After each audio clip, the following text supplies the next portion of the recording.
नमस्कार दोस्तों, चाइना का एक बहुत बड़ा पड़ोसी जो अपने आप में चीन के लिए एक काल है, चीन को बर्बाद करने के लिए काफ़ी है, चीन को तहस नहस करने के लिए काफ़ी है। आखिरकार उसी देश ने पहली बार भारत को एक महाशक्ति से भी बड़ा माना है। उनका कहना है कि फ्यूचर में भारत का सिक्का चलेगा, भारत ही चीन को गर्दन तोड़ सकता है और कोई नहीं। और दोस्तों बड़ी बात तो यह है, वो देश पहली बार रूस का हाथ छोड़ चुका है, रूस का हाथ छोड़ कर भारत का हाथ थामा है। उनका कहना है कि रसिया खुद ही चीन का गुलाम बना हुआ है, चीन के गुलाम में जया हुआ है, हमें क्या बचाएगा, अब हम भी मरेंगे, रूस भी मरेगा, इसीलिए इससे अच्छा है कि भारत के शरण में आ जाए। और दोस्तों इसलिए भारत के शरण में आया है और भारत को महान देश बताया है और बोला है कि शी जिनपिंग कम्युनिस्ट पार्टी जब भी अंत होगा वो खासतौर पर भारत से ही होगा। दोस्तों उन्होंने बहुत कुछ कहा है और बड़ी बात तो यह है कि 4 दिवसीय दौरे पे वो भारत आए हुए हैं। दोस्तों ये अपने आप में बहुत बड़ी बात है। आप लोग पूरा खबर देखें, आखिरकार हुआ क्या है, आखिरकार कौन देश है, क्योंकि दोस्तों ये पहली बार ऐसा हुआ है। देखिए आप जानते हैं दुनिया के तमाम थिंक टैंक और बुद्धिजीवी कई बार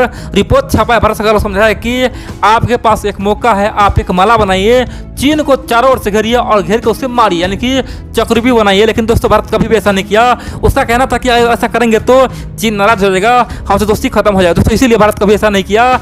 लेकिन बड़ी बात तो यह है दोस्तों, कहते हैं ना जब गिदड़ की मौत आती है वो जंगल छोड़ के शहर की ओर भागती है, सेम टू सेम काम चाइना ने किया। दोस्तों आप जानते हैं पहले भारत से पंगा लिया लद्दाख में, फिर क्या किया, साउथ चाइना सी में आ गया। और बड़ी बात तो यह है, एक बार फिर से चाइना ने काजिकिस्तान को धमकाना शुरू कर दिया, बोल दिया कि काजिकिस्तान को हम खा देंगे, उसे बर्बाद कर देंगे, उस पर हमला कर देंगे, काजिकिस्तान तो मेरा जमीन है। दोस्तों पहली बार ऐसा हुआ है, काजिकिस्तान सदमे में आखिरकार ये क्या हो रहा है हमारे साथ, क्योंकि चाइना दोस्तों हमेशा कमजोर पे अपना बल देता है। ठीक है, चाइना जानता है कि जो हमारे बराबरी का है उसे कुछ नहीं बोलेगा, जो कमजोरी का है उसे वो हमेशा पिसता है, और इसीलिए काजिकिस्तान पे धावा बोला है। और इसीलिए काजिकिस्तान ने इमरजेंसी में भारत से मदद मांगा, बोला कि हमें बचा लो भैया, हमें बचा लो।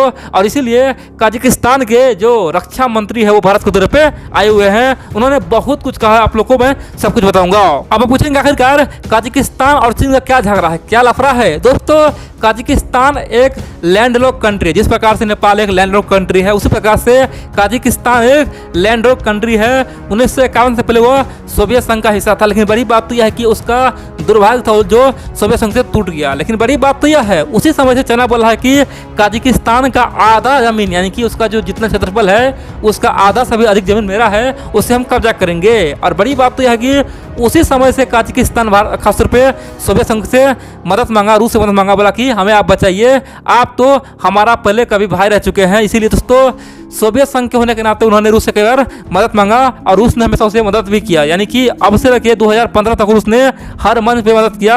और चाइना जब भी खासतौर पे काजिकिस्तान पे दवा बोलता था मेरा है, तब रूस ने उसे विखंडन किया, बोला कि ऐसा कुछ नहीं है, हम काजिकिस्तान के साथ है। लेकिन पहली बार दोस्तों अब यहाँ पे चाइना ने धावा बोला है और रूस चुपचाप देख रहा है। खासतौर पे काजिकिस्तान को लग रहा है कि जिस प्रकार आर्मेनिया का हाल हुआ था, अजरबैजान हमला किया था, रूस कुछ नहीं कर पाए, उसी प्रकार अब मेरा हाल होने वाला है। इसीलिए उन्होंने दोस्तों भारत से मदद मांगा है, भारत में अपना जो रक्षा मंत्री है उसे भेजा है। अब बोलेंगे आखिरकार चाइना बोलता क्या है। देखिए चीन का यह कहना है कि काजिकिस्तान का जो सीमा है ना उसका फिर से निर्धारित हो, फिर से सीमा बने, और हम अभी से नहीं मानेंगे, यानी कि हमको कम से कम आज से 200 साल पहले जाओ, आज से लेके 200 साल पहले जब अंग्रेज आया था तभी से मानेंगे, और तब से लेके अभी का सीमा मिलाएंगे। ठीक है, यानी कि हम पहले वाला सीमा मिलाएंगे, आज से जो 200 साल पहले था वही सीमा मानेंगे, और उसके अनुसार काजिकिस्तान का जो आधा जमीन है वो मेरा है, इसीलिए काजिकिस्तान हमें दे दे, नहीं तो हमला करके उसे हम छीन के लेंगे, ये मेरा हक है, हम लेंगे। अब दोस्तों यहाँ पे अफसोस तो यह है कि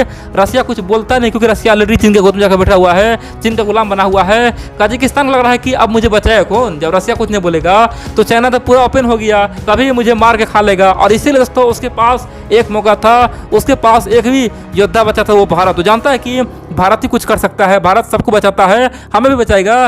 भारत दुनिया में सबके लिए एक देवता है दोस्तों, इसीलिए भारत के पास वो दौरे आया।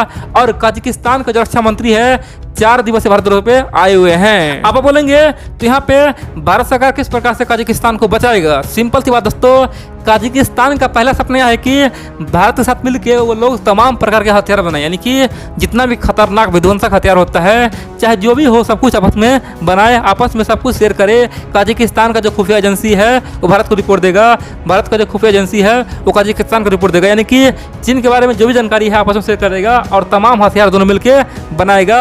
और और आने वाले समय में कजाकिस्तान का यह मानना है कि भारत के नेतृत्व में एक ऐसा ग्रुप बने, खासतौर पे चीन के तमाम पड़ोसी है दोस्तों। चीन के कम से कम 14 से 15 पड़ोसी है, मान लीजिए उसमें से कम जानते हैं आप 10 से लेकर 12 पड़ोसी के साथ झगड़ा है। तो कजाकिस्तान का यह मानना है कि तमाम पड़ोसियों के साथ मिल के एक ऐसा ग्रुप बनाए, एक ऐसा माला बनाए, यानी कि चीन किसी पे हमला करे तो सब पे हमला माना जाए और सब मिलकर चीन को पूरी तरह से बर्बाद कर दे, उसे कूट दे, उसे हमेशा हमेशा के लिए खत्म कर दे। दोस्तों कजाकिस्तान इस पे काम करने के लिए भारत आया है और भारत को यह ऑफर दे रहा है और बोल रहा है कि इन केस कभी कुछ हो तो हमें आप बचाइए, क्योंकि हम लैंडलॉक कंट्री है, क्योंकि रसिया चाइना मिल चुका है तो हमें कभी भी कुछ हो सकता है। अब आप पूछेंगे यहाँ पे भारत सरकार क्या करेगा? सिंपल सी बात दोस्तों, भारत के पास बहुत बढ़िया मौका है दोस्तों। वर्तमान में सब कुछ भारत के और आ रहा है, ठीक है। एक तरफ जहाँ चाइना कई बिलियन डॉलर खर्च कर रहा है, नेपाल को अपने ओर मिला रहा है, श्रीलंका को मिला रहा है, पाकिस्तान को मिला रहा है। दोस्तों यहाँ पे चाइना बहुत खर्चा कर रहा है, ठीक है। कई बिलियन डॉलर खर्च कर चुका है, कई सबको लोन दे चुका है और हमारे पास दोस्तों कोई खर्च करने का मौका नहीं है, क्योंकि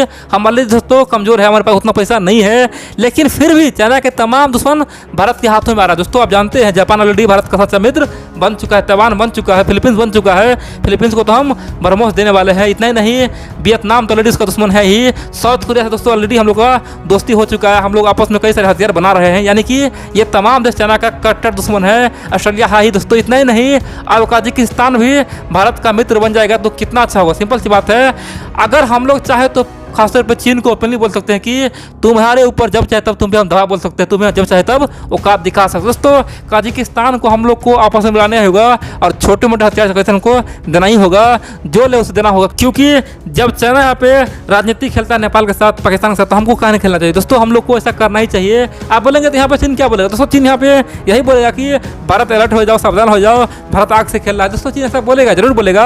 आप जानते हैं अभी 4 दिवसीय दौरे पे कजाकिस्तान के रक्षा मंत्री आए हुए हैं। आप देखेंगे चीन रिपोर्ट छापेगा लंबा चौड़ा और देखेंगे भारत को धमकाएगा। ग्लोबल टाइम्स बोलेगा कि भारत के अंदर बहुत घमंड हो गया है, भारत को सब सिखा देंगे, आग से खेला। दोस्तों ये सब बात बोलेगा ही बोलेगा। लेकिन एक बात तो है दोस्तों, हमारे पास जो मौका है ना उसे छोड़ना नहीं चाहिए, क्योंकि अभी बहुत अच्छा मौका है और हम चाहे तो पूरे एशिया का एक नया लीडर बन सकते हैं। दोस्तों हम लोग चाहे तो एशिया का खासतौर पे बॉस बन सकते हैं, चीन का प्रभाव खत्म कर सकते हैं। और यहाँ पे हमारा साथ कौन दे रहा है? अमेरिका दे रहा है, यूरोप दे रहा है, फ्रांस दे रहा है, ब्रिटेन दे रहा है। यहाँ तो दोस्तों अंदर ही अंदर रूस को भी देना ही होगा। दोस्तों रूस कभी भी खुल के विरोध नहीं कर सकता, ठीक है। तो भारत अगर चाहे तो इस एरिया का बॉस बन सकता है। यहाँ पे रूस कुछ नहीं बोल सकता है, केवल अंदर ही अंदर रूस जलेगा, लेकिन सामने कुछ बोल नहीं सकता। इसीलिए हमारे पास बहुत अच्छा मौका है। हम चाहे तो आसियान कंट्री वाले को ये ऑफर दे सकते हैं कि भाई जिस प्रकार से सब चीन से दूर हो रहा है, तुम भी हमारे पास आ जाओ, तुम्हें हम बचाएंगे जब भी चीन तुम पे हमला करेगा। दोस्तों हम चाहे तो आसियान कंट्री के अलावा साउथ चाइना सी में एक अलग ही रास्ता बना सकते हैं। हम चाहे तो दोस्तों चीन को बिना खर्च किए हुए तबाह कर सकते हैं। दोस्तों दुनिया का युद्ध देख लीजिए, वही जीतता है जिसके पास समर्थन होता है, ठीक है। वर्ल्ड वार 2 में देखिए ना, जापान के पास क्या था, जर्मनी के पास क्या था? समर्थन कम था। सिंपल सी बात है, जापान जर्मनी समर्थन में कम हो गया था, बाद में क्या हुआ? हार गया। दोस्तों जिसके पास अधिक समर्थन रहा वही जीता है और इतिहास गवाह रहा है। जब भी वर्ल्ड वार रहा है, अमेरिका जिसके पाले में गया है वही युद्ध जीता है। दोस्तों ये जहाँ पे फ्रांस अमेरिका गया है वही युद्ध जीता है। इसीलिए सिंपल सी बात है, इस बार भी अमेरिका, फ्रांस, भारत, ब्रिटेन एक साथ है और सिंपल सी बात है, यहाँ पे कौन जीतेगा? भारत ही जीतेगा। चीन का दोस्तों हार तय है। और ऐसे भी देखिए चीन एक राक्षस बन चुका है। कम्युनिज्म का फिलॉसफी कितना खतरनाक है। दोस्तों कम्युनिज्म का कहानी खत्म होगा ही, वो भी भारत के हाथ से उसका वध होगा। सिंपल सी बात है।